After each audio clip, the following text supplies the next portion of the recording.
let's go ahead and get started with Chapter 1. Chapter 1, we're going to be dealing with matter, atoms, elements, periodic table, all of these sorts of things. Matter is defined as any substance that has mass. Remember that mass is different than weight because weight is dependent upon gravity. Mass is an inherent characteristic of a substance. Matter is composed of atoms. Atoms have basically three parts. They have protons, electrons, and neutrons. Protons are positive, electrons are negative. In a neutral atom, you must have the same number of positives as negatives, the same number of protons as electrons. We also have neutrons that are neutral, that simply add mass. Now, the protons and the neutrons are concentrated within the nucleus of an atom. The nucleus of the atom is this little thing in the middle. Now, we've all seen a graphic like this before. Jimmy Neutron, Big Bang Theory, 1950s, whatever. This is what an atom was supposed to look like. Nice sized nucleus and little electrons running around it in handy-dandy orbitals. This really isn't what an atom looks like, however. Modern quantum theory says that the electrons are not little particles in orbits around the nucleus, but in fact, it's a cloud. Probably best described as something like this. Big diffuse cloud and a wee tiny nucleus tucked in the middle. Now when I made this graphic, I used a single pixel to denote the nucleus. That's way too big. The nucleus is a teeny tiny part of an atom. This is helium. It has 2 protons, 2 neutrons, and again has 2 electrons in this diffuse cloud surrounding them. Now, atoms are very small. If we had a penny, there would be roughly 28 sextillion atoms in this one penny. Now, this is not a copper penny. That's a copper penny. So 28 sextillion copper atoms in this one tiny little penny. This is a huge number of atoms. Atoms are also the weight of them is very small.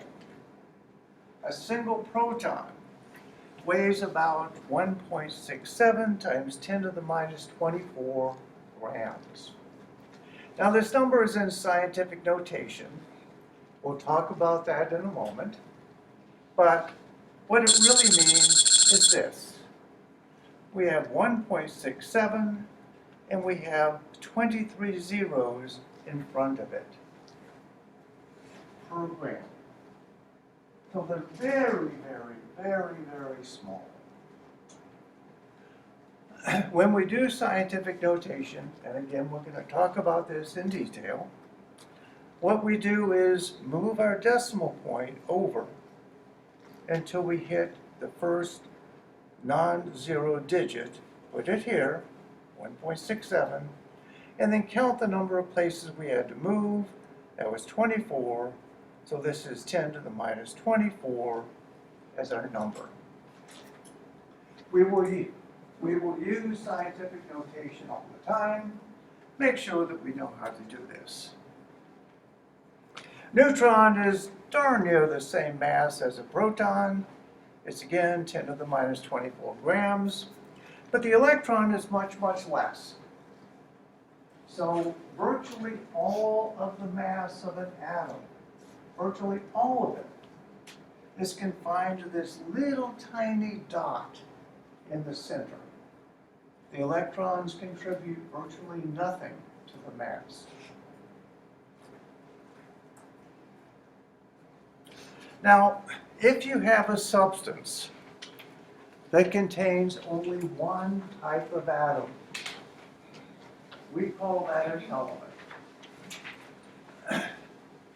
There are over 117 known, and every element is identified by a chemical symbol. Now, quite often the chemical symbol looks and sounds a bit like the name. He is helium, H is hydrogen, but chemistry is a very old science, and there are lots of elements that were discovered in antiquity. And these have names that are based on Latin or Greek.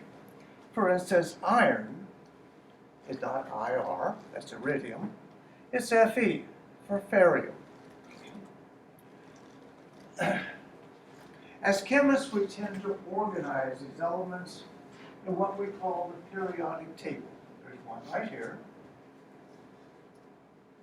All the little individual symbols are shown there, and it looks something like this. Now, as you look at this, again, these kind of make sense. H is hydrogen, E is beryllium, Mg, magnesium, C is for carbon, He for helium, etc. But there are also these killers down here. Ag is silver, Pb is lead, Au is gold. Over here, Na is sodium, K is potassium, etc. Those guys you just have to kind of like remember. Now, the way we do the periodic table in the class, the rule basically is anything that we talk about, you're essentially responsible for. Most of these elements we're not going to talk about. But the ones that we do talk about, you kind of need to know. You need to know the symbol and what it is. Here's a starter list. Hydrogen, helium, lithium, beryllium, blah, blah, blah, all down the line. These are guys that we're going to use all the time. And you should make sure that you understand and know these. Now, the periodic table is often overwhelming to students. Some people actually require you to memorize the whole table. Of course, notation. What you're going to do is take a number and convert it to a coefficient multiplied by a power of 10. So the number of atoms in a penny, 28 sextillion, we would write 2.8. So we're moving our decimal to here, and we have to move it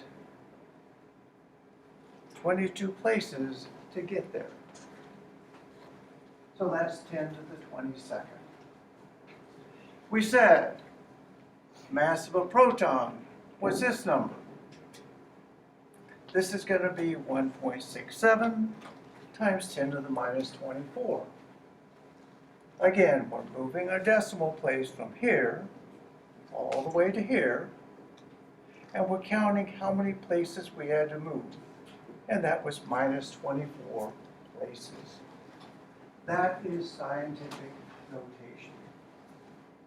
Now we're going to go through how we do this. Again, most of the numbers we deal with in chemistry are going to be in scientific notation. So make sure that you get the concept. What we're going to do is take some number and we're going to express it as a product of two numbers, a coefficient and a power of 10. Coefficient will be something, period, something else, and then our power of 10 is simply 10 to the x. The way we do this is to look at our number, we're going to move the decimal point, or the implied decimal point, so many places so that it's between the first and the second non-zero digit. We're going to see how many places we had to move our decimal. If we're moving it to the left, our coefficient will be positive. To the right, it will be negative. Now we don't need to look at rules. Let's look at an example. If we have 950,000, step one, we're going to move our implied, there is no decimal point showing, but it's an implied decimal point here. We're going to move it between the 9 and the 5, and that's our coefficient. Now we count to see how far we had to move it and what direction. We started here. We go 1, 2, 3, 4, 5 spots. And we're heading in the left. That means it's a positive exponent. So we have 5 decimal places to the right, to the left. So this is 10 to the 5th, positive 5.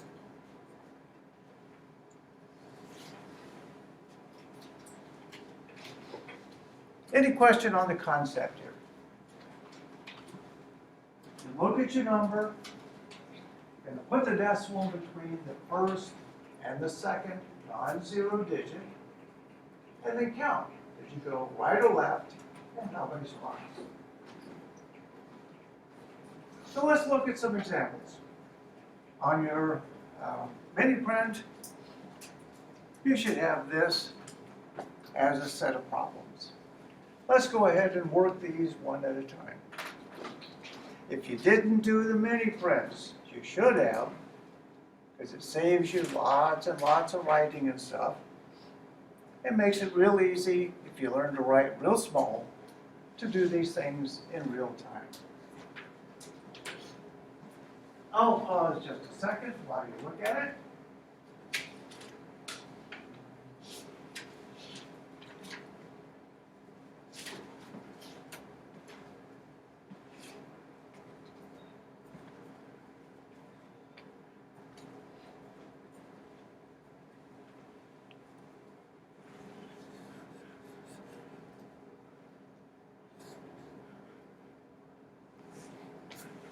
Oops.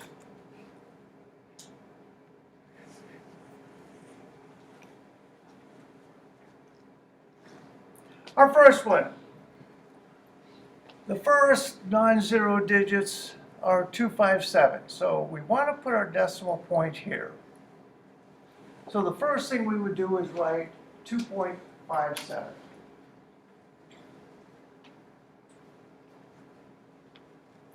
Now we want to figure out how we got there. We had to move it to the right 1, 2 places, didn't we? Remember, to the right is a negative exponent. 2 places to the right means 10 to the minus 2. Oops. Ignore that. I tried to get it to go backwards. There you go. Now, when we do this, remember we're going to write all of the non-zero digits, at least, and maybe more. We'll see why when we get to significant figures in a couple minutes. So this is 2.57 times 10 to the minus 2. Remember, 10 to the minus 2 is 0.01, isn't it? If we take 2.57 multiplied by 0.01, that's what we get. So it's really not a difficult concept. Go ahead and look at the next one.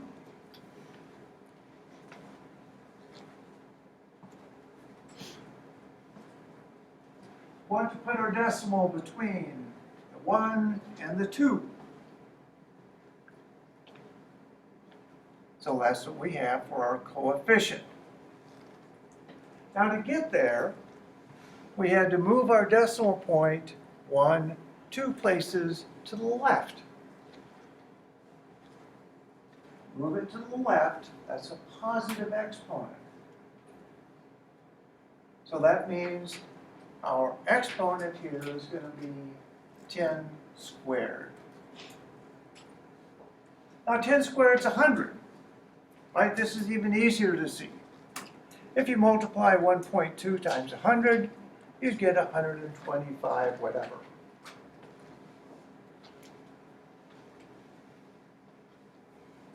Our next guy, going to put our decimal here between the 9 and the 3, aren't we? Now, in order to do that, we don't have a real decimal. We have an implied decimal. And it's got to be moved 1, 2, 3, 4, 5, 6, 7 spaces. To the left, that's a positive. Therefore, this is 10 to the 7. Doesn't matter whether it's positive or negative, does it? Implied decimal point here. Going to move it between the 6 and the 5. So our coefficient is going to look like that. And to get there, we had to move 1, 2, 3, 4 places to the left. So that's a positive exponent. And our last one. Going to put our decimal between the 2 and the 7. And to get there, we had to go 1, 2, 3, 4, 5, 6 places to the right. That makes it negative. So it's a -6. Now that's not so hard, is it? This is an operation that over the course of the semester will become as routine as breathing. Breathing in, breathing out. 128 or 125.6, 1.256 times 10 squared. Same thing. An operation that you will do all the time. Let's do it backwards. Take these numbers and write them in decimal format.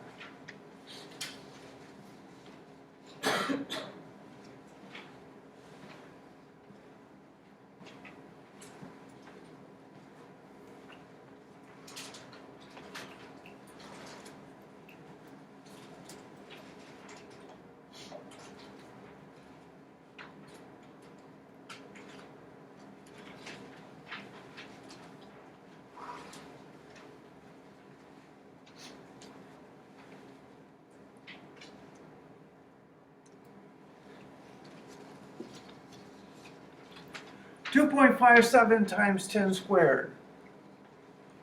Well, we're going to have 257 as our numbers. 10 squared is our exponent. It's a positive exponent, so that means we need to move to the right 2 places. Another way to think about it, this is 100, isn't it? So 257 times 100 is what? Well, it's 257.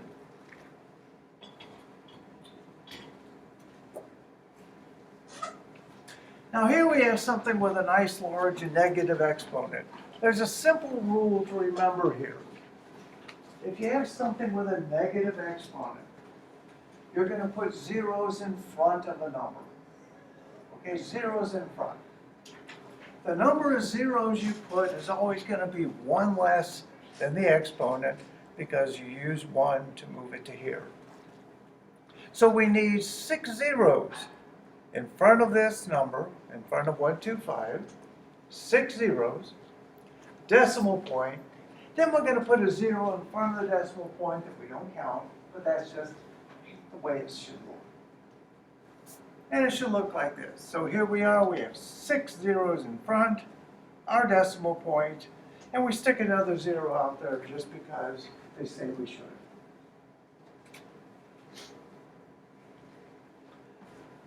(10 to the -4). We're going to put 3 zeros in front, aren't we? And then our decimal point, and another 0 in front of that. 3 zeros in front, and one more just to be good. Now this one is interesting, and we'll see why this is interesting in just a bit. This has lots of zeros in the coefficient. We'll understand why in a minute. But it's 10 to the 4th. That means we're going to have to move the decimal this way 4 places. Now when we do that, we're going to be 1, 2, 3, 4. We're going to be right here. The number that we write is all of these digits with the decimal right here. So it should look something like this. Here's our new decimal point. Keep the last 2 zeros because those are important in terms of the measurement. Our last one, 10 to the minus 1. Going to move it 1 less than that, so that's right here in front of the 2, isn't it? We put a 0 in front, and we look like that. Now, you know, the only way to get good at this sort of stuff is to practice. How in the world do you practice? Well, you go to Chemistry Online, and you go to Tutorials. And you choose Scientific and Decimal Notation. And it will look like this. What this does is it gives you a number. And you have blanks to fill in.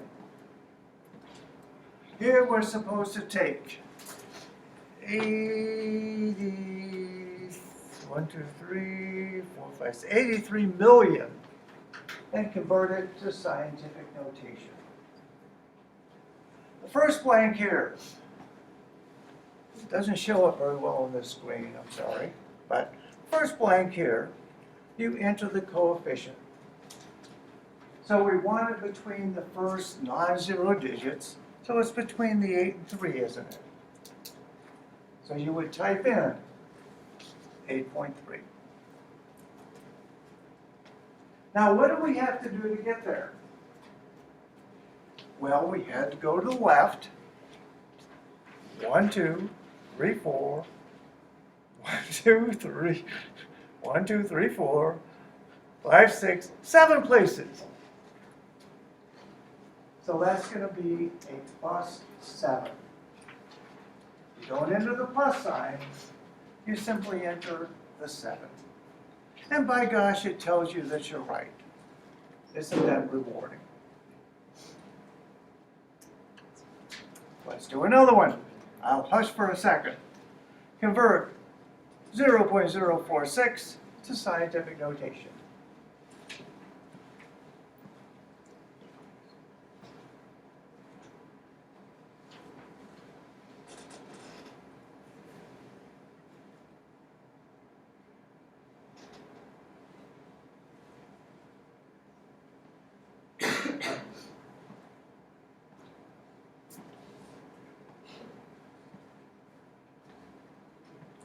Well, our coefficient is going to be with the decimal between the 4 and the 6, isn't it? The first thing we do is we write 4.6. Now, what did we have to do to get there? We had to move 1, 2 places to the right. That's a minus 2, isn't it? So in this field, we type in minus 2.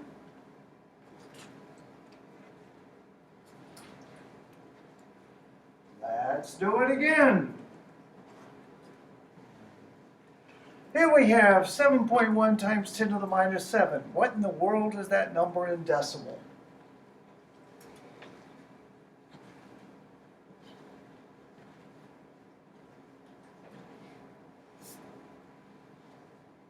Remember, when we have a negative, we're going to be putting zeros in front. One less than our exponent, so we want 6 zeros in front. And then our decimal. After the decimal, we want another 0 in front just to be nice. So we want 7 1, 6 zeros, and then 0.0. Move it over 6 places, put another 0 in, and that's our number.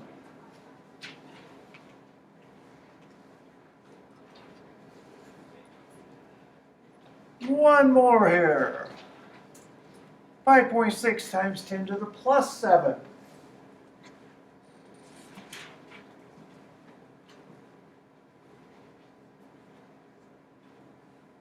All right, 10 to the plus 7. That means we're going to want 5, 6, and 6 zeros after, don't we? So it should look something like that, 56 million.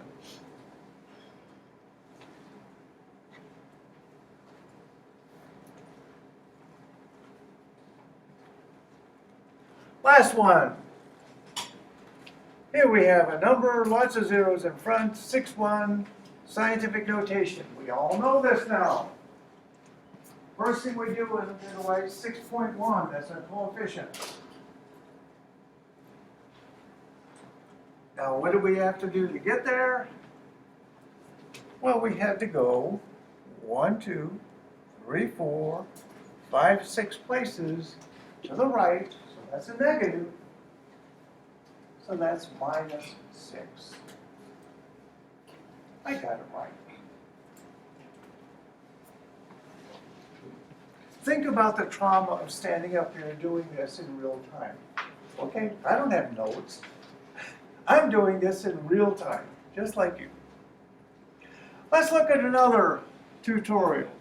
We talked about this one earlier, and this is the one where I'd like you to pull out your calculator and see if you can coax it into doing it. What I want you to do is to take the number 5.15 times 10 to the minus 5 and multiply it by 5.58 times 10 to the 5th. This is a skill that I cannot tell you how important it is that you take your calculator and you learn how to do this. Because on the exam, you will have your calculator. Everybody's calculator does it differently. Make sure you know how to do it on yours. Now we can do this on the calculator, or we can do it the old-fashioned way, by hand. Old-fashioned way is multiplication, so we're going to add the exponents. We add the exponents. We have a minus 5 and a plus 5. That's a 0. Okay. Then we look at the coefficients. 5 times 5. That's 25. You do that in your head. But 25 is more than 10, isn't it? So that introduced another power of 10 into the answer. We want that, instead of 25, to be 2.5. So that's another power of 10. So, how many power of 10s do we have? One extra, which means 10 to the 1 is our answer. Down here we would type 10 to the 1. That's all you type is just 1. And by gosh, you got it right.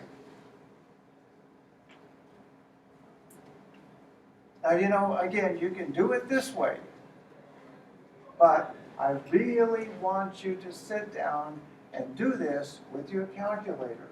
So you learn to enter these digits, these numbers, in your calculator, and read the answer. Do another one. 1.7 times 10 to the minus 13 divided by 4 times 10 to the minus 4.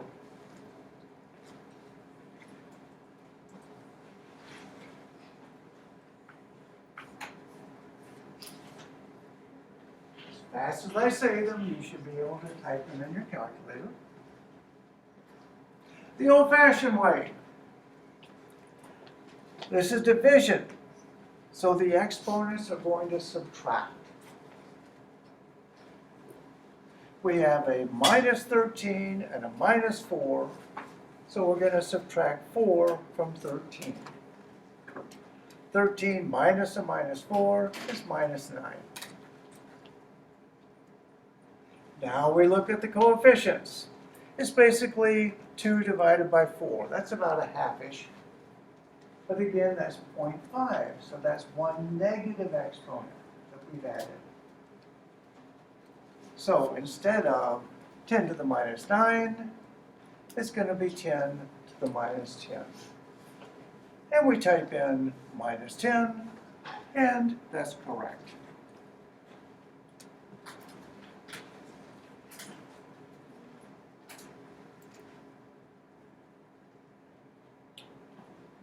One more. 10 to the 19th divided by 10 to the minus 10. Division, so they subtract. So 19 minus minus 10 is what? It's 29, isn't it? 19 minus a minus 10, same as plus 10, we're at 29. Here we have 1.8 divided by 1. Well, that doesn't change, does it? It's still 1.8. So our final answer will have the coefficient of 10 to the 29. Now, that's neat. Again, do it on your calculator, it should spit out this answer, and you can just type it in.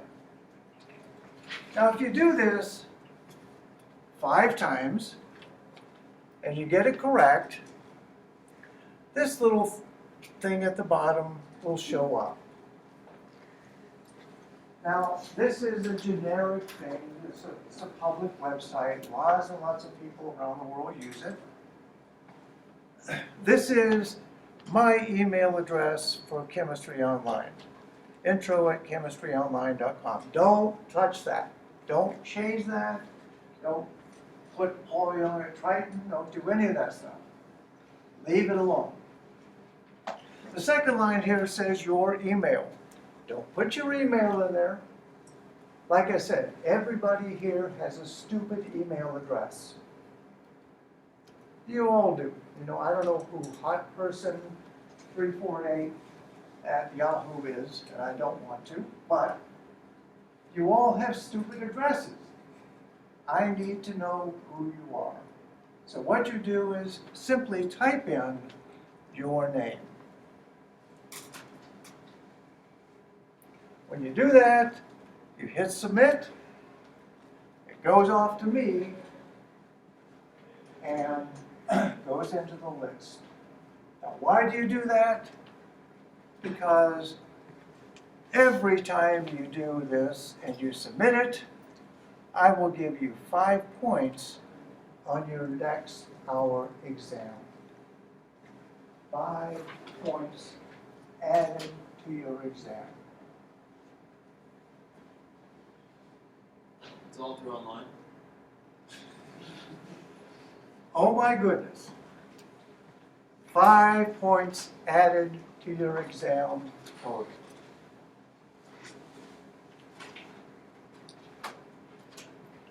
All right, any questions on this? And which website is this again? This is chemistryonline.com under tutorials. All right, so we talked about numbers and stuff like that. Let's talk about the way that we measure things in science. And basically that's going to be using the metric system. The standard length in the metric system is going to be a meter. Meter is abbreviated M. Centimeter, we'll see in a minute, this is 1/100th of a meter, is cm. You put the little c in front to indicate 1/100th. Mass, standard mass is a kilogram, 1/1000th of that is a gram. Volume is a cubic meter. Cubic centimeter is a 1/1000th of a cubic meter. Now, let's look at these prefixes, because the prefixes are the things that are useful and important. A measurement in the metric system typically will have a number of some sort and then a prefix attached to it. It's important that you know these prefixes. Okay, you need to know this. The things you need to know. A lowercase p stands for pico. Pico is shorthand for 1 × 10⁻12. So if we had a meter and we had a picometer, picometer would be 1 × 10⁻12 meter. Nano, N, 10⁻9. We had a nanogram. It would be 10⁻9 grams. Micro, this is the Greek symbol mu, stands for 10⁻6. Milli, 10⁻3. Centi, 10⁻2. Deci, 10⁻1. You'll never use that. No prefix is 1. Kilo we use all the time. That's 10⁻³. Mega is 10⁻⁶. And giga is 10⁹, like a gigabyte drive. 10⁹ bytes per drive. When we're dealing with prefixes like this, one of the real things that you often have to do is convert from one measurement to another. Converting from one to the other simply involves taking the measurement and its prefix and relating it to the other thing you're trying to convert it to. So if you see 1 millimeter, what you should think is 10⁻³ meters. Now, a very convenient way to do this is to think about all of these things in terms of simple ratios. If we were converting millimeters and meters, milli means 10⁻³ doesn't it? So there are 1,000 millimeters in a meter. Likewise, 1 meter is equal to 10⁻³ millimeters. We can write a set of 4 ratios. All of these are equal to 1. 1 meter is the same as 10⁻³ millimeters. 1 millimeter is the same as 10⁻³ meters. Milli means 10⁻³, doesn't it? We can flip these upside down. This is the same as this one, except we put meter on the bottom, millimeter on the top, same ratio. Flip this over. There are 4 things that you can write for any of these conversions.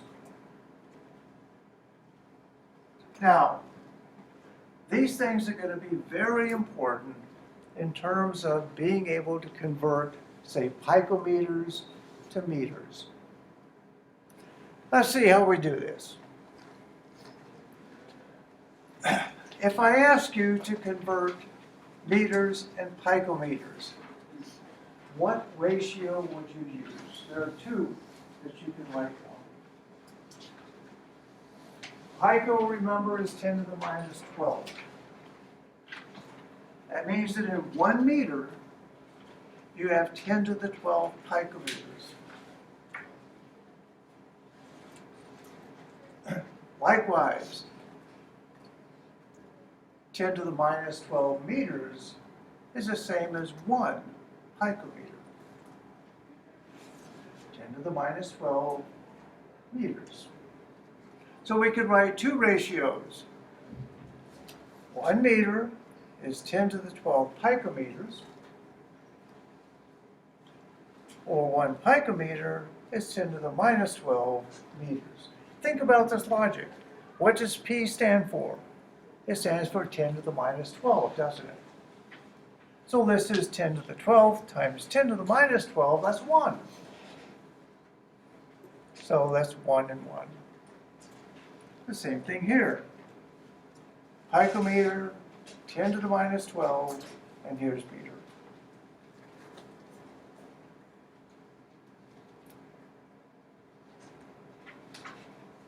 Now let's digest this for a second, and then try it again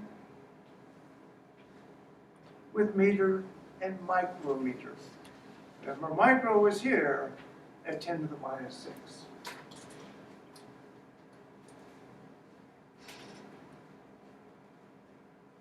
One micrometer is 10 to the minus 6 meters, or 10 to the 6 micrometers would be 1 meter.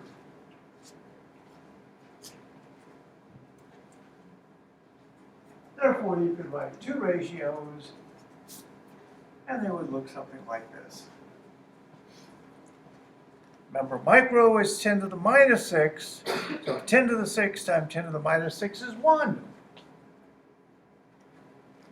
So that's 1 and 1. Or, micro means 10 to the minus 6, so this is micrometer. Looks complicated, but it's really simple.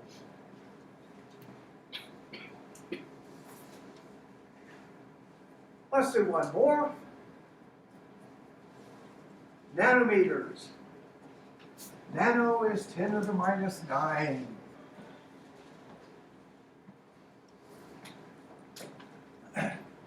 Nanoparticles. I'm sure everybody's heard about nanoparticles. They are really tiny particles. Something times 10 to the minus 9 meters across. Really tiny. Well, we could say that 1 nanometer is the same as 10 to the 9th nanometers is the same as 1 meter, or 1 nanometer is 10 to the minus 9 meters. 1 nanometer, 10 to the minus 9 meters. Yeah? So I got the same thing, but mine was flipped. Doesn't matter if they're flipped. We'll see why in just a second. Remember, you can take them, there are 4 possible, so you can flip them over. But knowing that you can flip them is very important. So basically, it's just supposed to be one. There is going to be 1. Value of 1. Doesn't matter who's on top, who's on bottom. It's just the value of 1. All right, why do we want to do this? Because in many of the problems that we're going to work in this course, and you know, it is a chemistry course, so we do have to work problems. Yes, we do. Okay? And many of them, almost all of them, you can solve them with a very, very simple algorithm. Very simple algorithm. In fact, this algorithm will take you all the way through general chemistry. It's one simple algorithm. And that is given, find, and ratio. Now in a word problem, if you read it, you will typically be given some number. That's our given. The ratio is going to be some ratio that relates given and what you're trying to find. So if this was metrics, you would be one metric unit and another. That's a ratio. Simply set it up like this. You have to flip the ratio, if you have to, so that the units here in the denominator are the same as the given. But we'll see that in a second. If we were given something in meters and we wanted to find kilometers, we would say to ourselves, kilo is 10 to the third. I can write the ratio. 1 kilometer is the same as 1,000 or 10 to the third meters. That relates what we're given and what we're trying to find. So let's see how a problem works. If I give you 6.023 or 6,023 kilometers, how many meters is that? It's a word problem. Everybody hates word problems, but it's a word problem. You look at it and say, what's given? Well, the thing that's given is 6,000 meters or kilometers, isn't it? That's our number. That's given. Now we want to do kilometers and meters. So we're looking for a ratio between kilometers and meters. There are a couple. One, because kilo means 10 to the third, 1,000. We could say that 1 kilometer is 1,000 meters, or 1,000 meters is a kilometer. That's simple, right? What we have to do is stick in the proper ratio in order to find meters. So we start off with our given. Now, when we put in the ratio, the units in the denominator here have to be the same as the given. So we need kilometer in the denominator. So we look at our ratios and say, well, which one has kilometer in the denominator? Well, this guy does.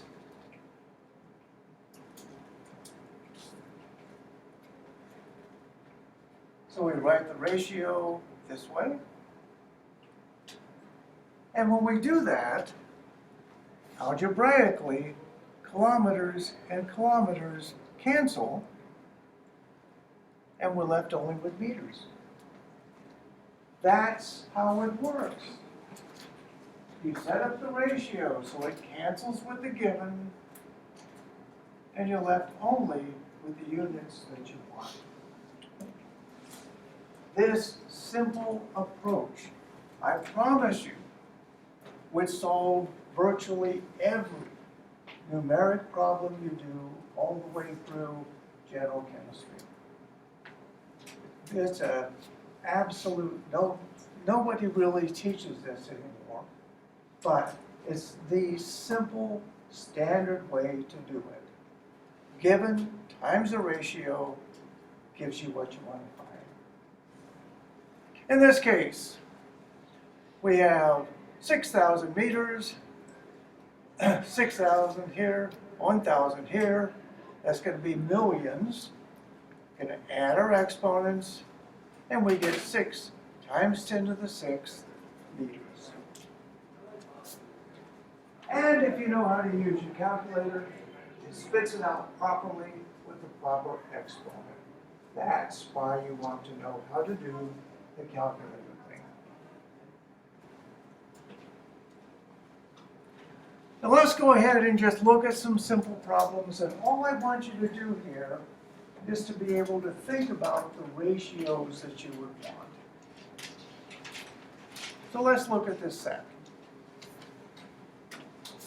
Here we have 2,000 grams. I want this as kilograms. So we need a ratio between gram and kilogram.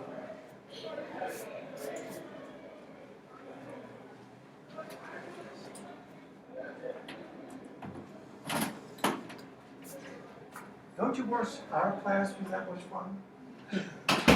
I do. Okay, between grams and kilograms. We know that kilo is 1,000. And we also know that our given here is grams. So we want a ratio with gram in the denominator. What do we say? Well, there, 1 kilogram is 1,000 grams. Right? That's simple. 1 kilogram is 1,000 grams. If you multiply our given by this ratio, we would get 2.057 kilograms.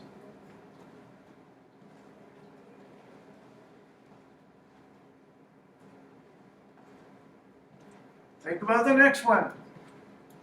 We have meters and micrometers. Micro, remember, is 10 to the minus 6. Our given is meters. So meter has to be in the denominator. Write a ratio with meter in the denominator.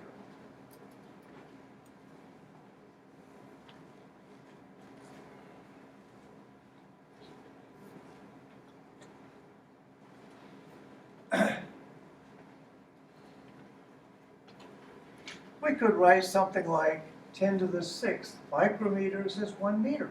That would work.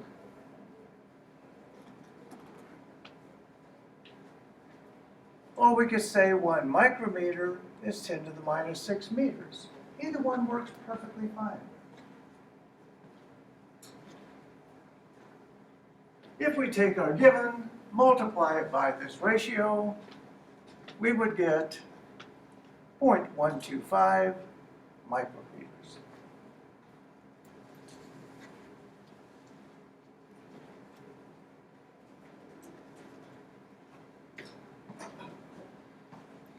Grams and nanograms. Nano is 10 to the minus 9.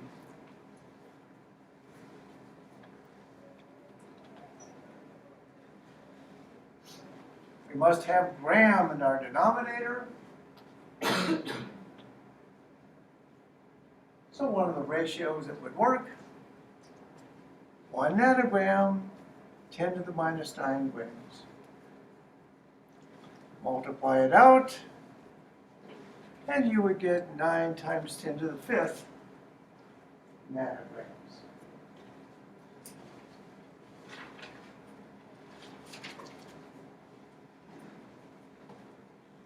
Meters and kilometers, well, that's a real simple one. Kilo is 10 to the 3rd, isn't it? So we want to say a meter has to be in the bottom. So we could say 1 kilometer is 1,000 meters. That would work.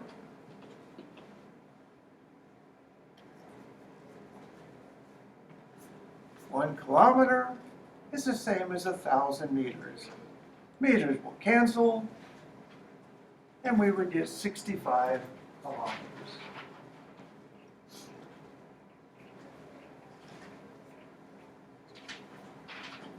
Finally, we're going to go to grams and milligrams. Milli. We can look at our little sheet, but we'll remember it for sure. Milli is 10 to the minus 3. So, there are 1,000 milligrams in every gram. Gram has to be in the denominator. So we could write something like this. 1 milligram is 10 to the minus 3 grams. Multiply it out, and we would get 278 milligrams.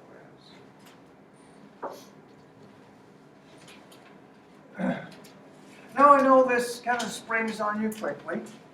And again, the only way to really do all of this and understand it is through practice. There's another tutorial on the Chemistry Online site that addresses this sort of things in some way. And this is converting masses. Now, this guy deals with converting like pounds and ounces into grams and kilograms. I never want to think about pounds and ounces, but I did it this way so that you could do something that was more familiar. The ratios: 1 pound, 454 grams, that's a ratio. 1 pound is 16 ounces, that's another ratio. So, in this problem, we have we have a whole lot. 1.3 times 10 to the 6th milligrams. And we want to convert that to pounds.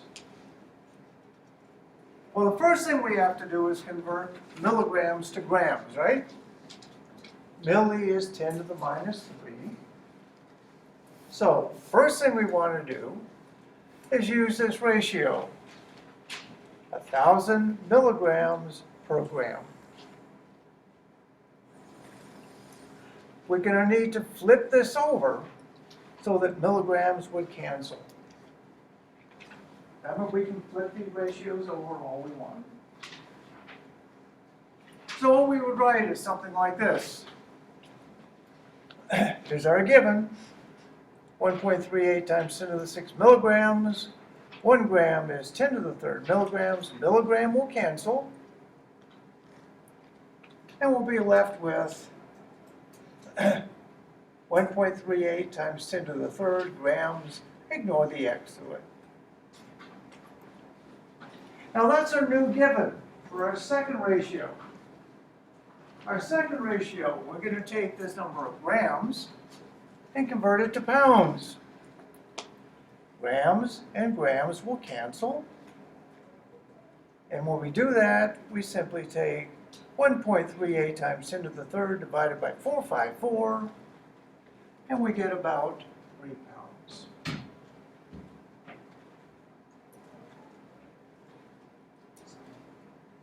Oh, I'm sorry, once you leave, that's it. Okay. You went to join the fun class. We can't go to the bathroom. Of course you do. Oh, I can't, but you can. All right, one more very quick one. This is a simple one. Go ahead and do this one for me. Set up your ratio. We have 3270 grams, and we want pounds. So the ratio has to relate grams and pounds.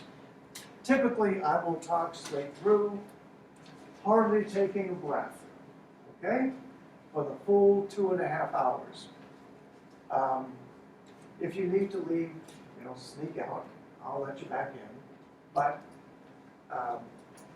I will just go nonstop. I'd like to get home too. All right, the ratio. We need a ratio for grams to pounds. That's 454 for 1 pound, right? That's a ratio. 454 per pound. Our given here is 3270. And multiply it by that ratio. When we do, have to flip it over. The grams here, flip that over. There are grams in the bottom, so grams cancel. Simply take this number divided by that number, and we get 7.21 pounds. Now, as you enter numbers in the tutorial here, I have allowed for slop. Okay, rounding errors and stuff like that.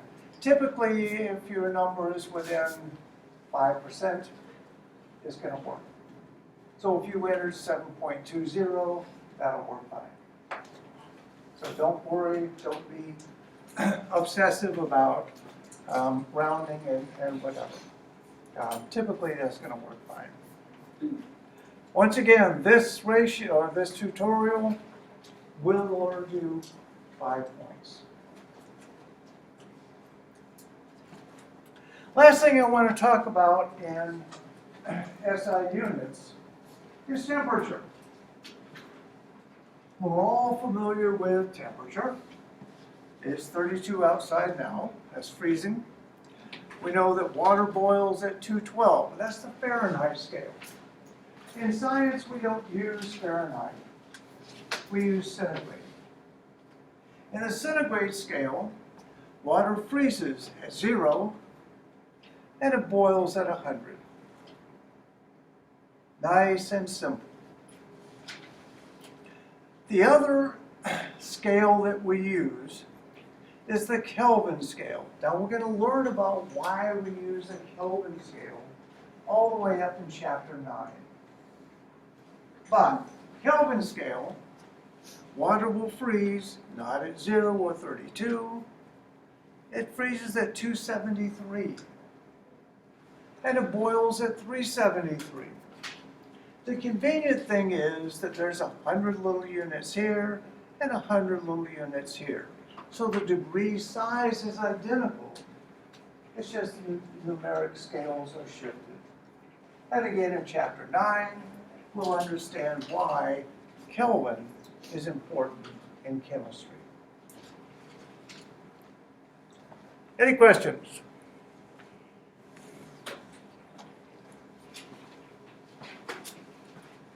All right, let's talk about measurements. The first lab that we're going to do next Monday involves measurements. You will take something and you will measure it.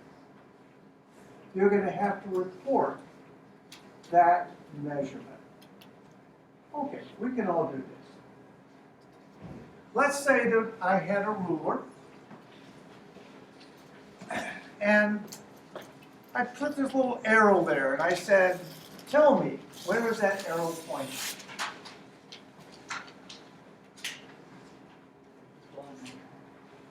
Well, again, we can all do this. This is 54. It's more than 54, isn't it? And it's less than 55. So it's about what? About 54 and a half. Now, if I said that this was pointing at 54, that would be wrong, because it's more than that. And if I said it was pointing at 54.66667, that would be stupid, because we don't know that. It's about 54 and a half. That's the best we can do. This is the concept of significant figures. When you have a measurement, you're going to put down the digits that you're really sure of. In this case, we're sure this is 54, and it's about 54 and a half. It's about, so that's our best guess. 54 and a half is our best guess. That means this measurement has 3 significant figures. First 2 we're sure of, and the last one is our best guess. Every measurement you make in science is going to be some number, and then your best guess for the last digit. That's what we mean by significant figures. Now, if I gave you this number, 54.5, and I said, how many significant figures? That's simple. You would say, well, 3. I can do that. Right? The reason people have trouble with significant figures sometimes is the concept of zeros. So if I give you a number with zeros in it, how do you decide which digits in this number are significant? Step 1, you want to look at your number and say, does it have a decimal point? a real decimal point, a dot. If it does, then any digits in front of the number, forget about them. They're not significant. They're not real. Any digits after the number are real. And of course, any digits in the middle are always real. Now, if it doesn't have a decimal point, digits after the number are never significant. No decimal point, no trailing zeros. And again, if there's digits or zeros in between, they're always real. So let's apply this to some very simple things. Here we have 3,400. Step one, we say, no decimal point, right? If there's no decimal point, then this one applies. Oh, this one applies. Trailing zeros are never significant. So we can just forget about those. How many digits are left? 2 significant figures. That means when we took this measurement, we were sure it was 3,000 and it was about 3,400. That's our best guess.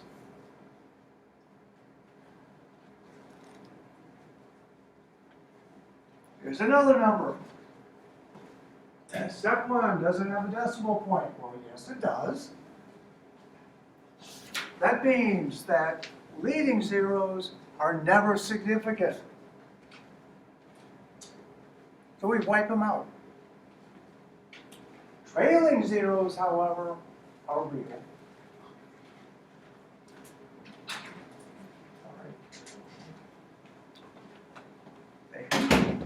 Trailing zeros, however, are real. So this means we have 2 significant figures.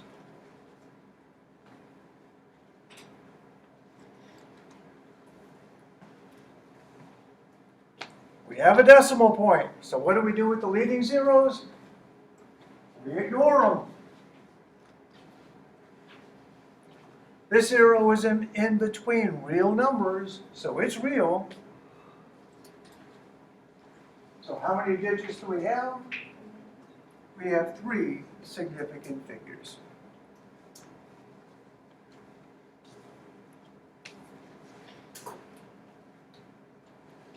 Look at this and quickly decide how many. Somebody can shout it out. 3. 3, that's right. No decimal points, so we're going to lose the guy in the back. That leaves us with 3 real digits.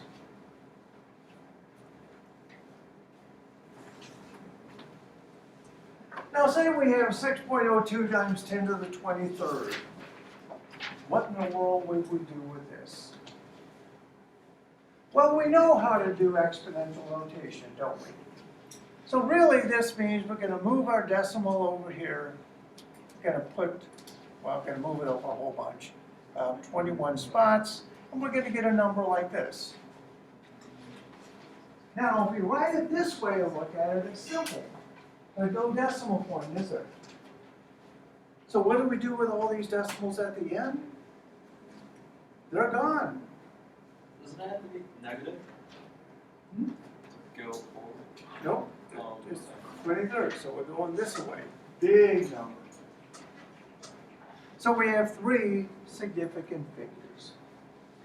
Now the really neat thing about scientific notation is when you look at the coefficient, or when you write a coefficient, all of the digits in the coefficient are significant. All of the digits in the coefficient are significant.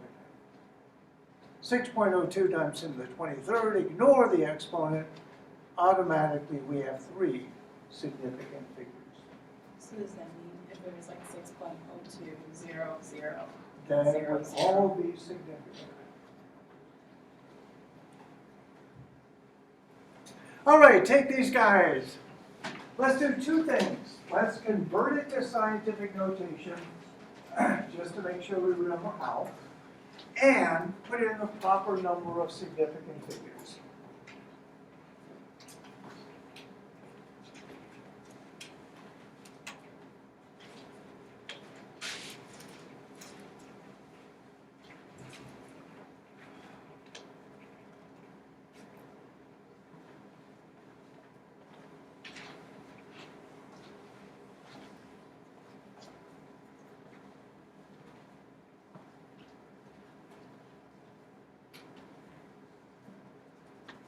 Our first one, to go scientific notation, we're going to move this decimal 2 places to the right. That's a negative exponent. So it's going to be 10 to the minus 2. As a decimal, so we're going to ignore the zeros in front. 3 significant figures, and we would write that.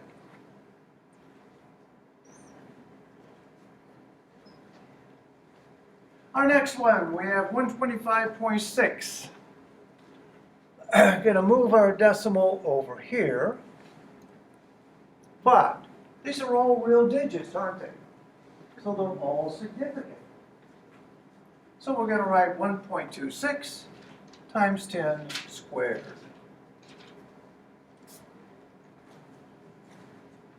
Our next guy has no decimal point. So we're going to ignore the significance of all of these zeros. For scientific notation, we're going to write 9.3. We have 1, 2, 3, 4, 5, 6, 7 places. That's 10 to the 7.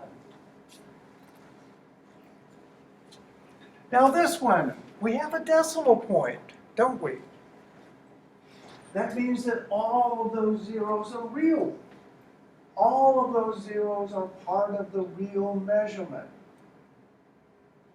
So we have to include those. Now to make a scientific notation, you're going to have to move this over here between the 6 and the 5. That's 1, 2, 3, 4 places. That'll be 10 to the 4th. But we have to include all of these digits because they're all significant.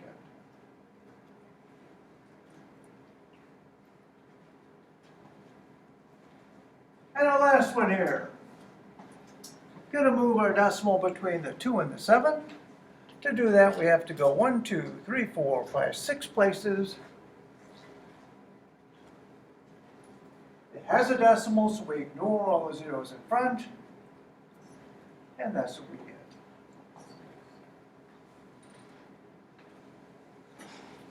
Now, as you write exams in chemistry, or I write exams, you can write questions like this.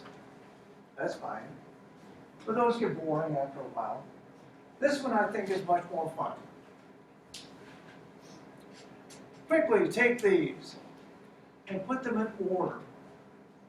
Greatest number of significant figures to the least. I will pause 30 seconds while you do this.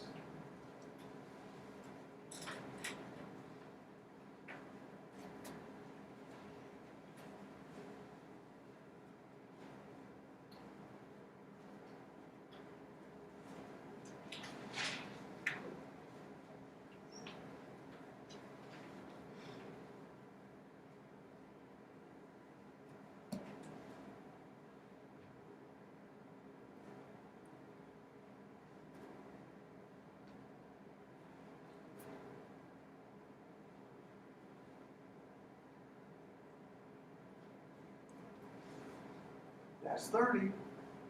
All right, our first one. How many significant figures in this guy? 2. Has a decimal point, so we ignore all the zeros in front.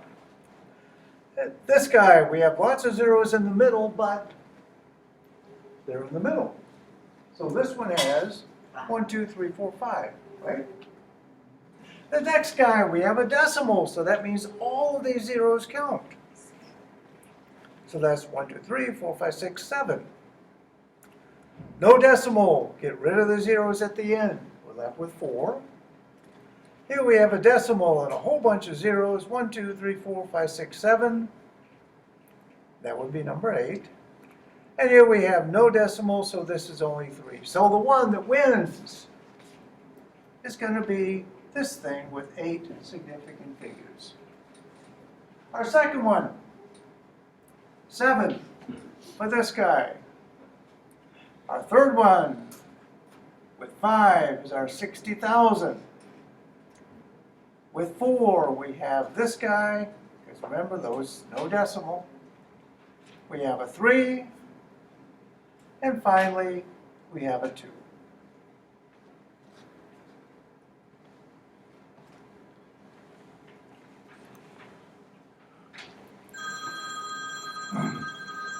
Hello, and now home.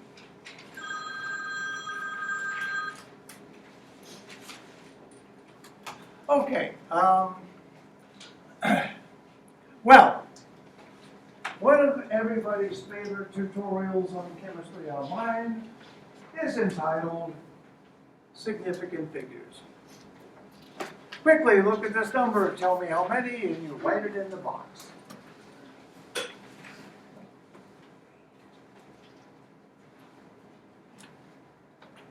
Well, no decimal points, so we get rid of the zeros at the end. And that leaves us with 3 real digits. Well, that's simple.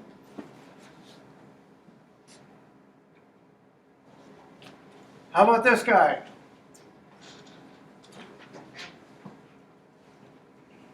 Hardest thing about this is counting the numbers. It has a decimal point, so everything is real. This is 8 significant figures.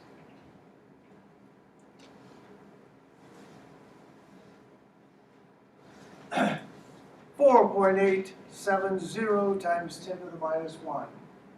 Wait a minute, this is scientific notation, right? This is so simple. Everything in the coefficient is significant. Everything. This is a 4.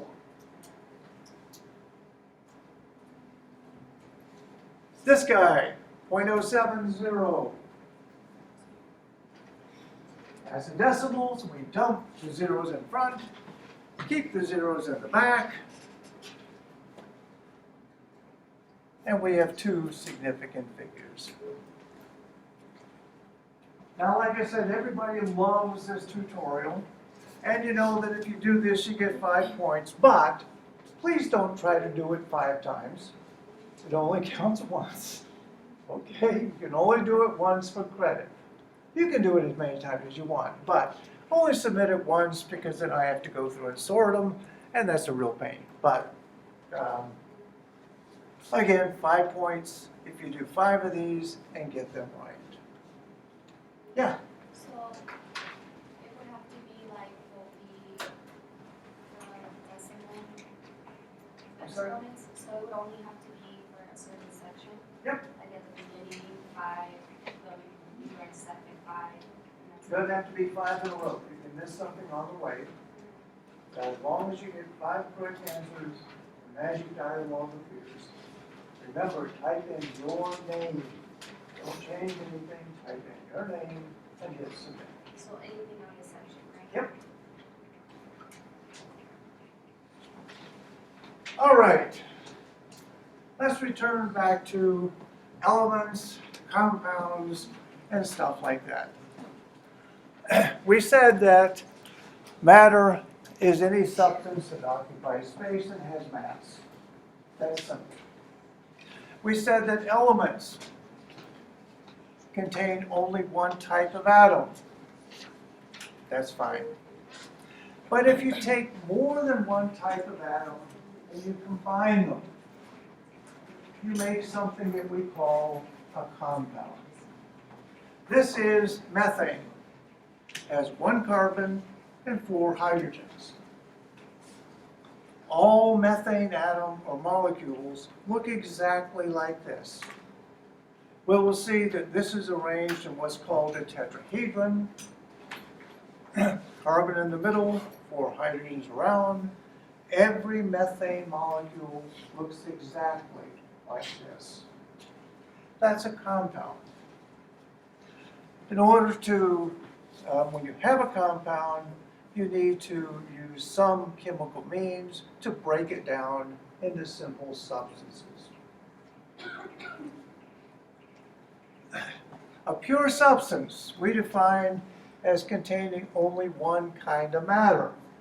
So if you had an element that's only one type of atom, that would be a pure substance.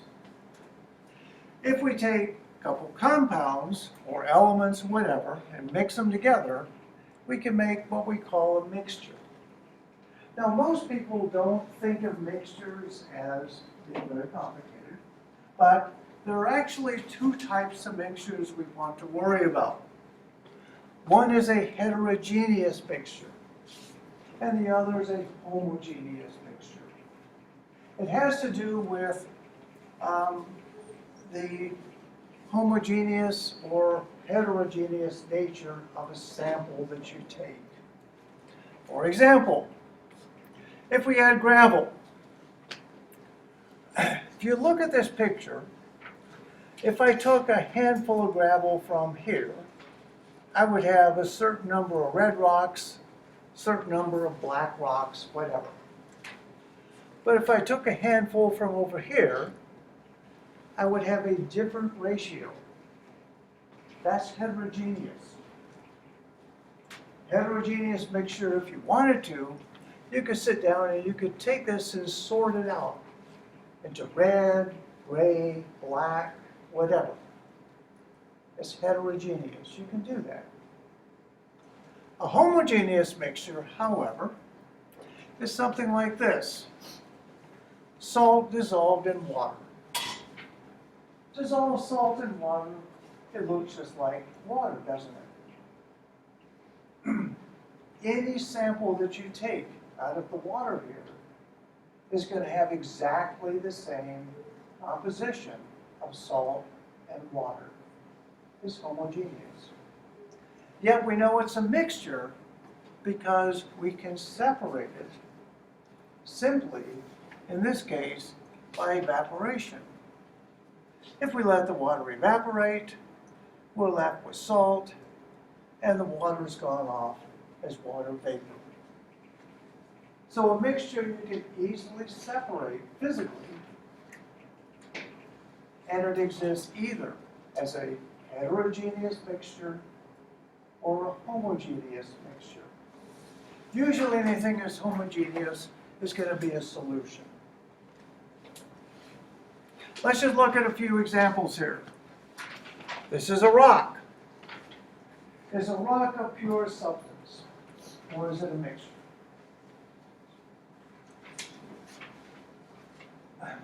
Well, you look at it and say, well, it's pure rock. It's a mixture.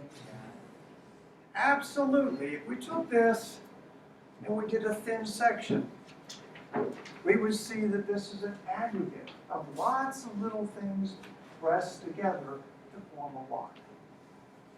So this is a heterogeneous mixture. These are gold bars. They all look different, don't they? Different shapes, different sizes, different weights. Is this a pure substance? Yeah, even though they all look different, they're all just pure gold. One element. So it's a pure substance. Now this one's a little tricky. This is ice and water. It depends on your time scale here. If we wanted to, we could easily separate the ice cubes from the water, can't we? That means it has to be heterogeneous. But if we waited long enough, it all melt and just be water. So as it sits, this is a heterogeneous mixture. Once it melts, it will be pure water. Sodium chloride, this is table salt. If you've ever seen table salt under a microscope, it's all these cute little cubes. They all look different, don't they? It's a compound. It's sodium and chlorine. Every one of these things, however, represents a cube of sodium and chlorine bonded this way. Two different atoms, it's a compound, but they're all the same substance. This is a pure substance. Let's look at some examples here. How about air? What is air? The air we breathe. Well, we hope it has oxygen in it. It has nitrogen too, doesn't it? Yeah. Has some CO2, has some argon, has some helium, has lots of things. And yet, if we took a sample of air here and here, it would be the same.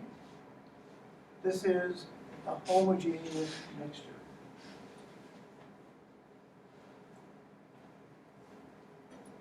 Ground pepper. Take little peppercorns, put it in a grinder, give it a twist.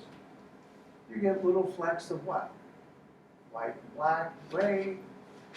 You could sit and separate it, couldn't you?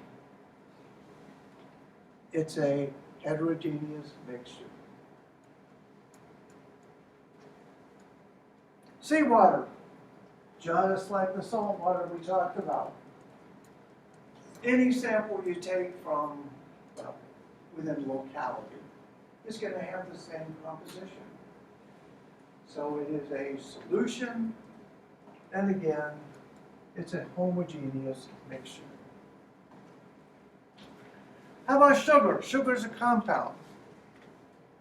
Contains carbon, hydrogen, and oxygen. They're all bonded together. But it's a pure substance. Every sugar molecule looks exactly like that. The blacks are carbons, red is oxygen, the little gray or white things are hydrogens. Every sugar molecule looks exactly the same. Gasoline. Think about octane. But you can buy gas with higher octane. Octane is just a hydrocarbon. It means it has more of that. It's a mixture of heptane, octane, and a bunch of other stuff. So it's a homogeneous mixture. And finally, gravel. Well, we've been through gravel.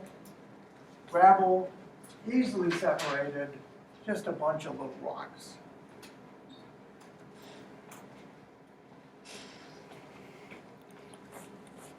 Any questions?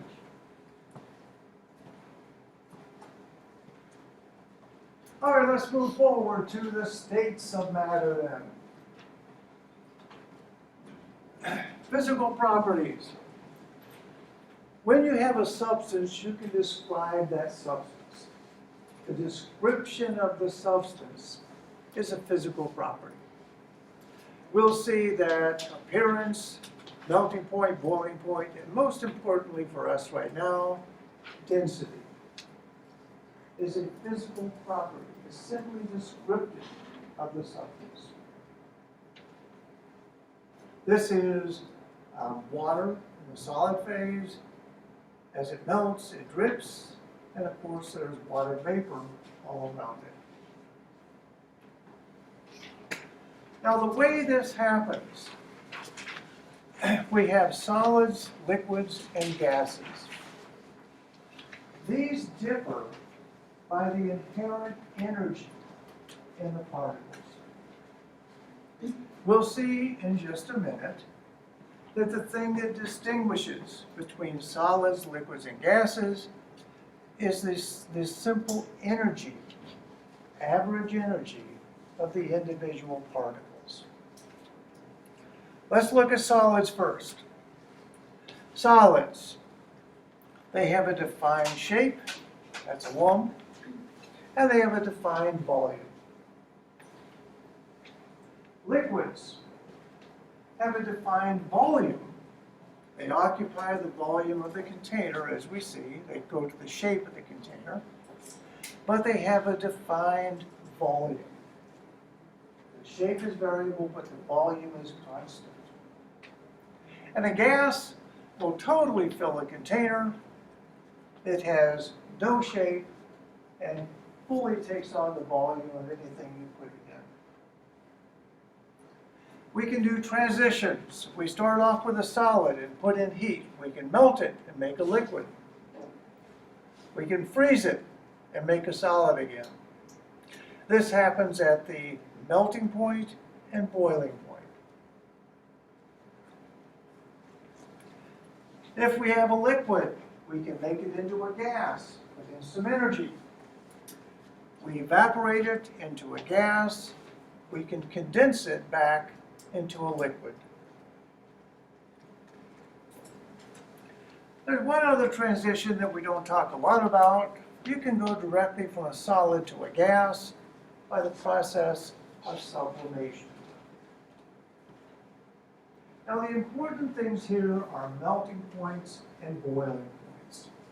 So let's look at a simple problem.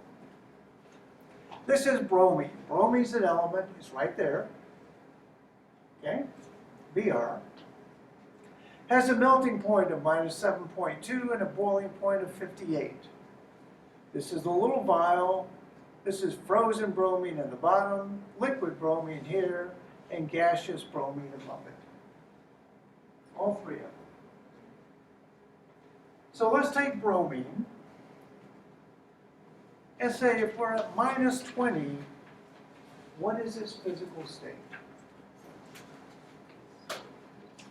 What you're doing is comparing the condition you're at and the melting or boiling point. Is -20 below -7? Yeah. If we're below the melting point, this is a solid. 80 degrees. If we're at 80 degrees, we're above the boiling point, aren't we? That means it's a gas. And if we're at -0.12, is that, well, that's below this, it's above that, so it must be a liquid.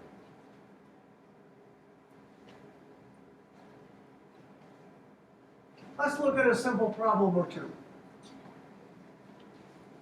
We have a substance 50 degrees above its boiling point. What is it? Now you can do this in your head. I hope you can. I'm sure you can. A simple way to think about it is in terms of like a number line.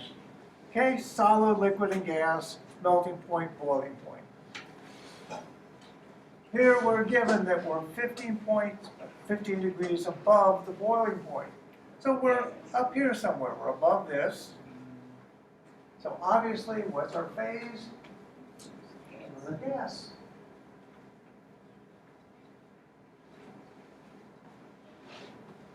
Compound melts at 115, boils at 325. At 25, what is it? Here's our line.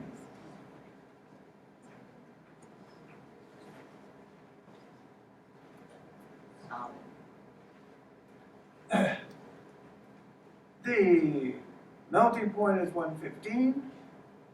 We're at 25. We're down here. It's a solid.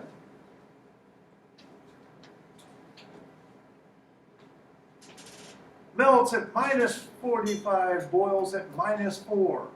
What are we at -36? Everyone hates negative numbers. We're also positive.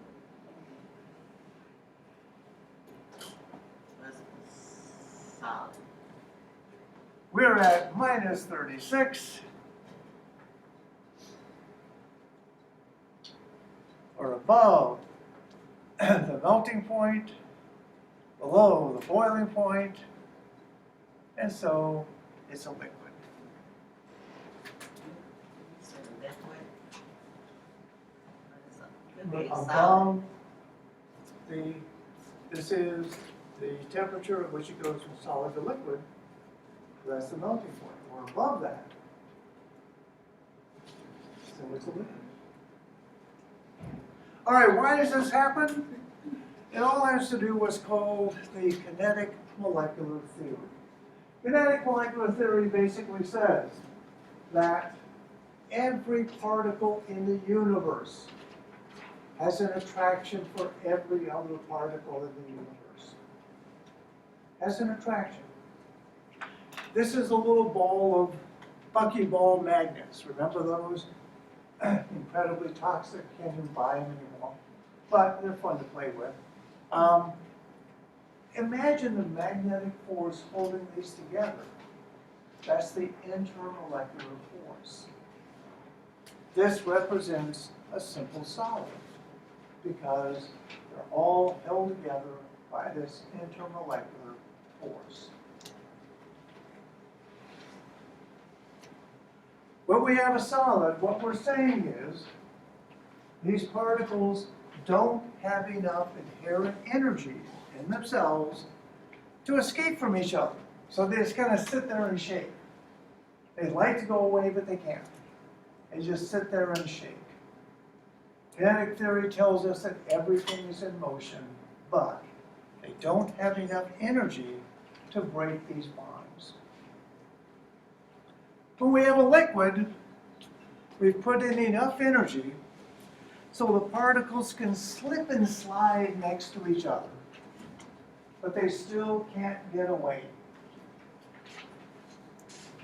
Because they're slipping and sliding, the liquid can take on the shape of the container, but they're still closely packed, so they have a uniform shape or density. Finally, if we put in enough energy, we break all of the bonds between them, and we get a gas. In the gas, they have no attraction for each other anymore because they have enough energy to break everything. And they fly around until they hit either each other or the walls of a container. So, what we remember is in a gas, there's lots and lots of room between these little particles, lots of room. That means you can squeeze them together as compressible. You can also expand the volume, and they just keep going until they hit the new shape, the new size of your container. They're compressible, and they will take on the shape of the container. A liquid. Molecules are closely spaced, they're not compressible, and they have a volume, but they take on the shape of their container. A gas, or a solid, I'm sorry. Their forces are more than the energy that they have to break them, so it sits as a lump, has a defined shape, and a defined volume. Now let's take this last point and let's apply it to a physical property that we pointed out earlier, and that's called density. Density is the mass of a substance divided by its volume. You're going to do this in lab. You're going to take a substance, going to measure its mass, going to calculate its volume, and you're going to come up with a density. This is a cubic centimeter. So 1 centimeter on a side. Something that you need to remember for chemistry, a liter is 1,000 cubic centimeters. So simply a factor of 1,000. In lab, we will measure things typically in milliliters. Remember, milli is 10 to the minus 3. So that's 1,000th of a liter. That's the same thing as 1 cubic centimeter. So remember, 1 mil and 1 cubic centimeter are identical. 1 liter is 1,000 of either. So as far as density, mass per unit volume. Typically it's in cubic centimeters, but it could be any volume unit.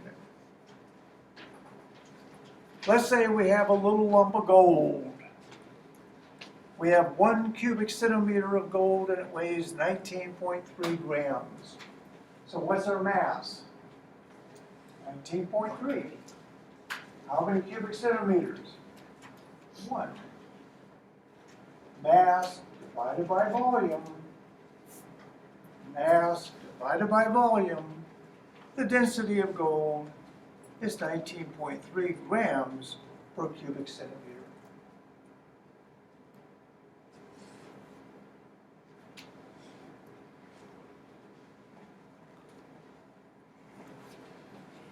So let's look at some random things here. What are the densities? Most people would say that the density of water is 1 gram per cubic centimeter. It's actually at room temperature, it's about 0.996. If you go down to 4 degrees, it does go to 1. So it's around 1. Mercury, 13.5 grams per cubic centimeter. Fairly dense. Remember, mercury is this liquid element. When I was a child, we used to play with it. It was so much fun. These days, it's a neurotoxin, and nobody's allowed to touch it, but we had great fun with it. Sulfur, 1.96. Iron is 7.8. These are gases. Density of gases is very, very low. Helium is 0.0001. Oxygen is 0.001. When you have small numbers like that, quite often instead of grams per cubic centimeters, you will use grams per liter. Remember, 1,000 cubic centimeters is 1 liter. As long as it's mass per volume, that's a density. Now this is something you've probably not seen before. This is a gentleman standing by this huge pool of mercury. Huge pool of mercury. And he's holding a cannonball.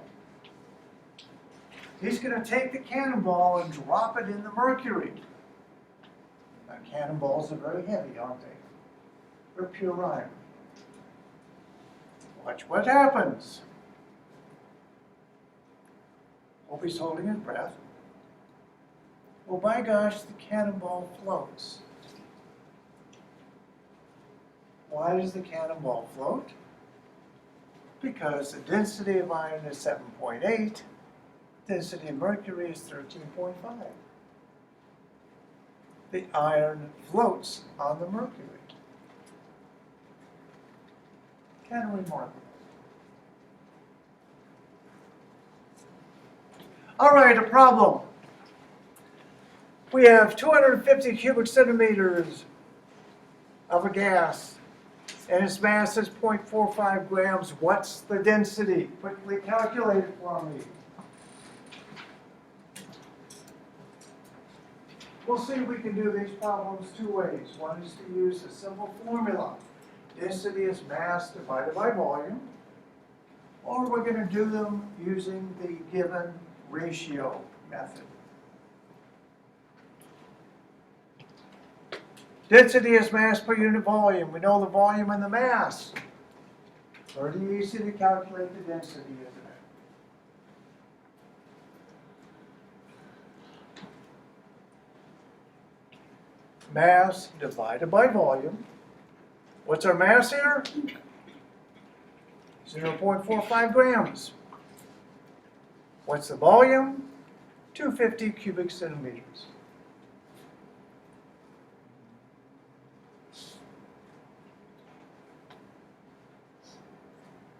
Simply do our division. 0.45 divided by 250. 0.0018 grams per cubic centimeter. Grams divided by cubic centimeter. Mass per unit volume.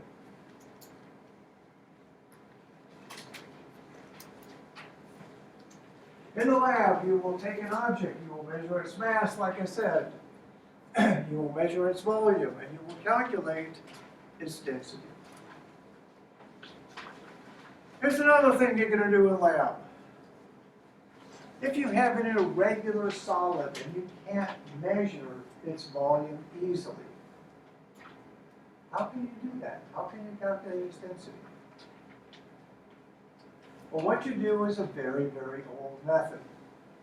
This is a graduated cylinder with water in it. And we're going to measure how much water we have. Now let's take and add a rock. When the rock goes in, the water goes up, right? It goes up by exactly the volume of our rock. So by measuring the difference between where we started and where we ended, we know the volume of our rock. Now we're not the first people to know this, realize this. Ever heard the story of Archimedes? The king got a new crown. It was supposed to be gold.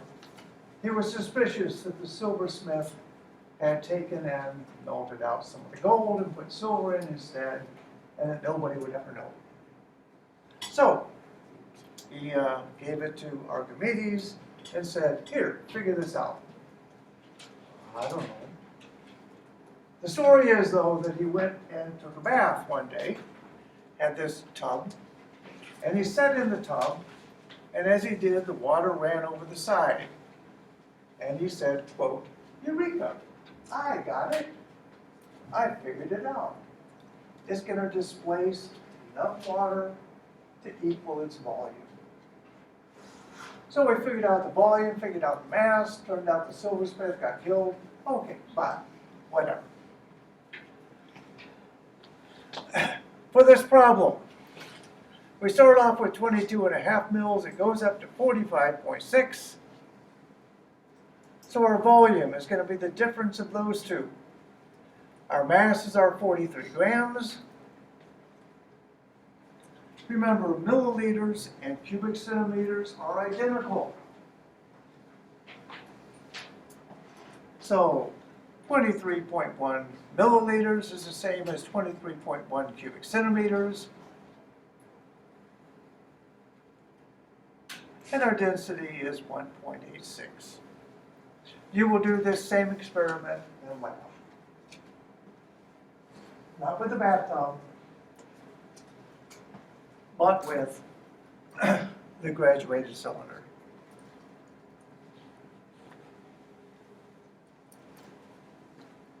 All right, look at a real problem here. Ethanol, ethyl alcohol, this is the alcohol of consumption, has a density of 0.79 grams per cubic centimeter. If we had 15 cubic centimeters of ethanol, how much would it weigh? That's a real problem. Well, we know our density. We know our volume. Therefore, we can calculate the mass. We can also do this using the given ratio find method. As you read this problem, what are we given?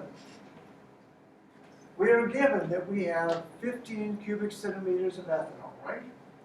15. That's our given. Our ratio. Think about a density. That's a ratio, isn't it? Grams per cubic centimeter. It's a ratio. And of course, we're trying to find grams. So we need to set this up with given, our ratio, units of given must match the denominator here.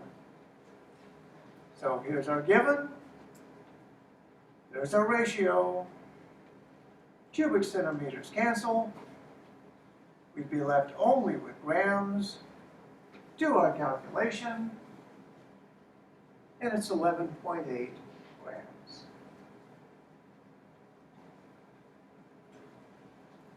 See, this simple algorithm can be applied to almost anything.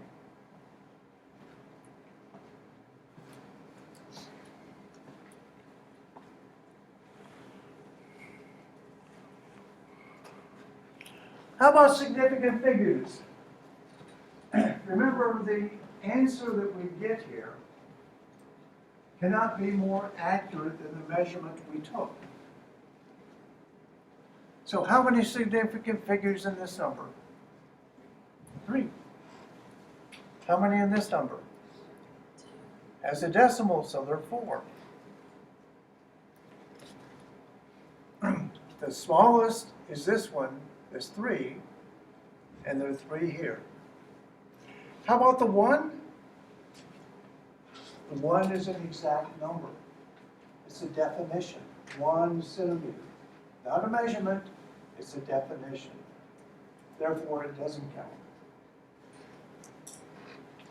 It's an exact number in a ratio, it doesn't count. We only deal with the experimental numbers, 15 and 7,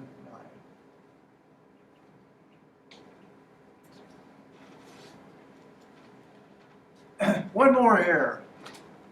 Our density is 13.5. We have 999 grams of mercury. What's our volume?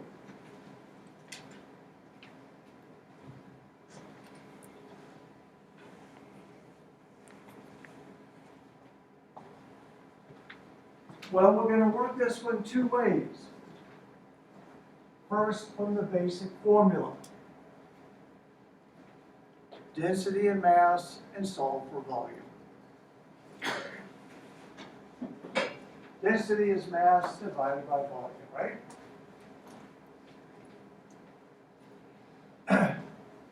We know our mass, 999. We know our density, 13.5. Solve here for volume, that's what we're trying to get. 999 divided by 13.5.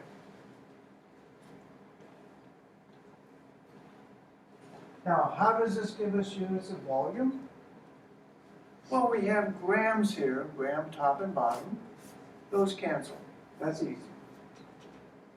But here we have cubic centimeters. It's in the denominator of the denominator. So this is 1 over centimeter. You take the reciprocal twice, it goes back up on top. So this simply moves to the top of the equation here. And our units are cubic centimeters. The answer, 73.7.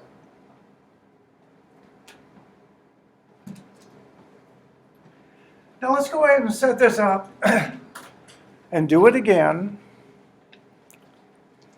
using the given find ratio method.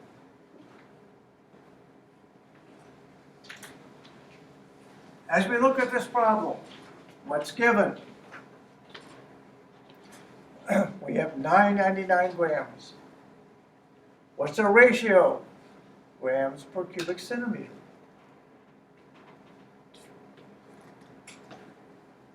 We have to set this up so that the units cancel. So step 1, we write our given. Step 2, we write the ratio, but grams has to be in the denominator, so we simply turn it upside down. We can do that, we're allowed. This is wrong, that's what we have here. Just flip it over. And that works. Now our grams will cancel. We're left only with cubic centimeters. Don't have to worry about reciprocals of reciprocal. And again, 73.7.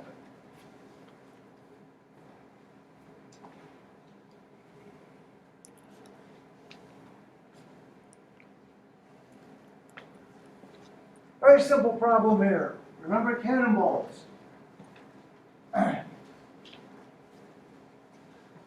Liquid A has a density of 0.985. Liquid B has a density of 0.873. They don't mix. Which one rises to the top? Well, the cannonball, less density, floats on mercury. So the lowest density goes to the top.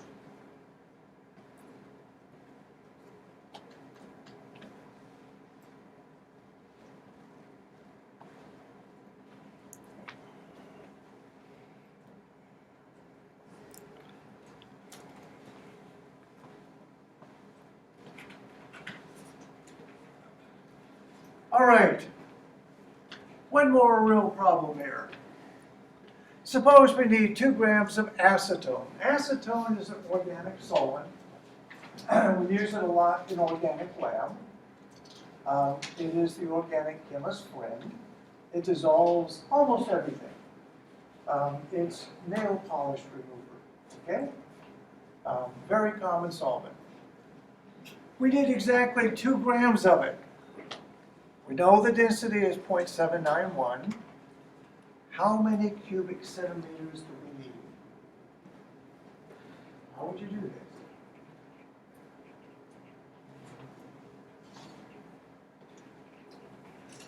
Let's do our given ratio find. We are given that we will have 2 grams. Our ratio is 0.79 grams per cubic centimeter. Go ahead and set up the equation.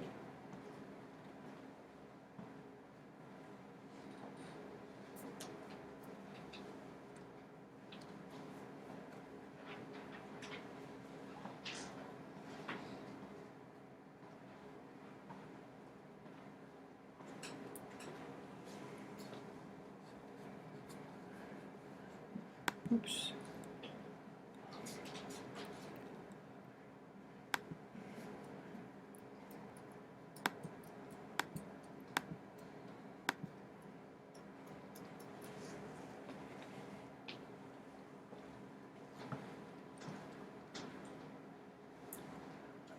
All right, our given here is 2 grams. So we start off with that one.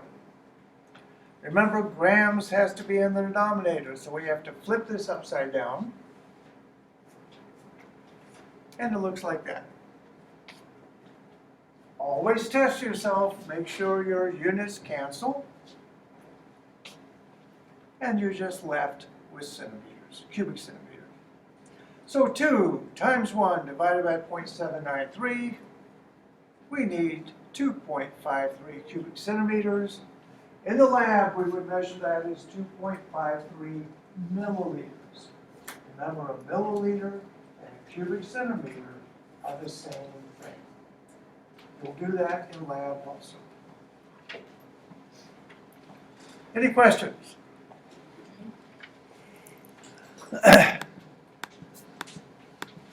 All right, I could talk for another hour, but we're running out of time. So let's go ahead and skip ahead a couple slides to the tutorial. This one is entitled Density 1. In Density 1, it's very simple. It's a table. You are given mass, volume, or density, and you have to solve for what's missing. So we look at this and say, our mass is this, our volume is that, what's our density? Well, that's simple. Density is simply mass divided by volume, isn't it? So 24.8 grams divided by 18 cubic centimeters. What's our density? Feed it to your little calculator, and it should be 1.37.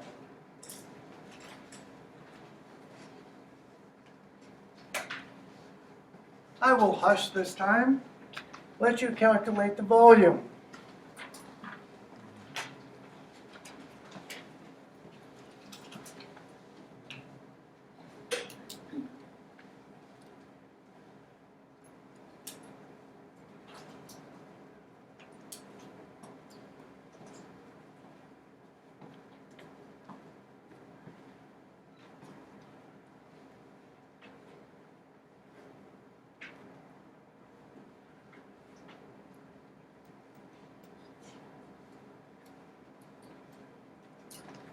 On exams and quizzes, if I ask you a density question, it probably will be essentially in this format. Now, there are lots of ways we can ask them, but this is the format that I want you to try to understand. All right, so we're looking for a volume. Density is mass divided by volume, so volume is mass divided by density. We take our mass, we take our density, remember cubic centimeter comes up top, do our division, and we get 51.5. Remember, when you enter numbers in the tutorial, you enter only numbers, don't ever put in units, ever. Just numbers, okay? Just numbers. Do another one. Calculate mass for me.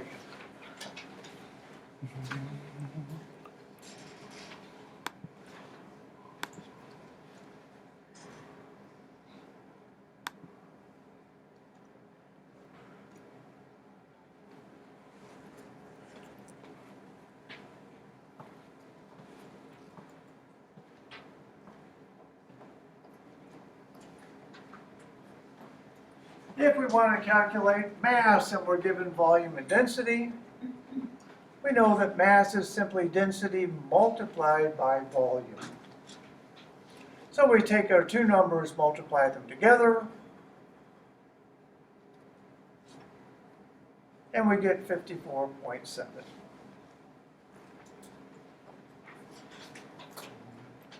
I think there's one more just for good shape. Let's do mass again here. Remember, mass is simply going to be volume and density multiplied together. So 28 times 0.9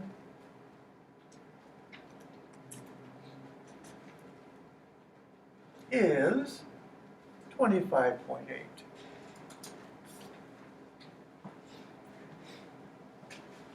All right, we have 3 minutes to finish. Let's talk quickly about properties. Physical property tells us about the appearance of a substance. Chemical property tells us something about how a substance reacts. Chemical property will describe a chemical reaction. Physical property simply describes what something is.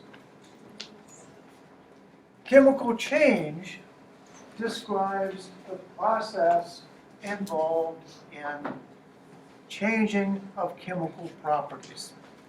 This is the little vial of bromine that we saw a while ago. And this is a little wad of aluminum. They're both elements. They're both pure substances. If we take these and put them together, here's a beaker filled with bromine. Liquid at the bottom, lots of gas on top. Very toxic. This is aluminum in a little beaker. If we take this and pour the aluminum into the bromine,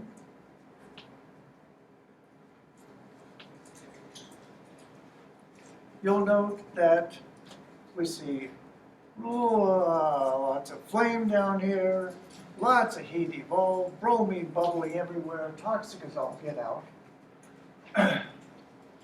And at the end, we see this little fringe up here of a new substance. The new substance is aluminum bromide. This is a chemical change. We've started off with substances, we wind up with a new chemical substance. An example of a physical change, however, this is what we call a reaction. Linking reactants and products. If we take icicles and they melt, that's a physical change. You're going from ice and solid to water as a liquid. However, if we take water and put it in an electrolysis apparatus, we can literally break it down into hydrogen and oxygen. two new substances from what we started with. That's a chemical change.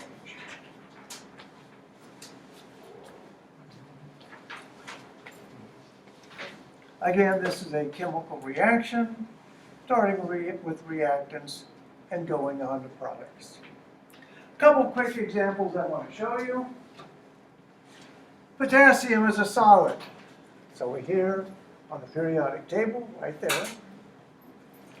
If we mix this with water, it will react.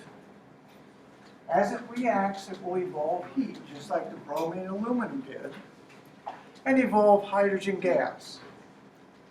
The hydrogen gas, this thing evolves so much heat, the hydrogen gas then reacts with oxygen and burns. A really fun experiment to do. You take a little chunk of your potassium metal, drop it into water, and you see immediately bursts into flames. If you did a bigger lump, it would explode. This is a simple chemical reaction, making a new substance from different substances. This one's my favorite. Hydrogen plus oxygen react to get water. Here's a balloon, and it's filled with hydrogen gas. Here's a room filled with oxygen. And here's a very brave person with a lighter on a long stick.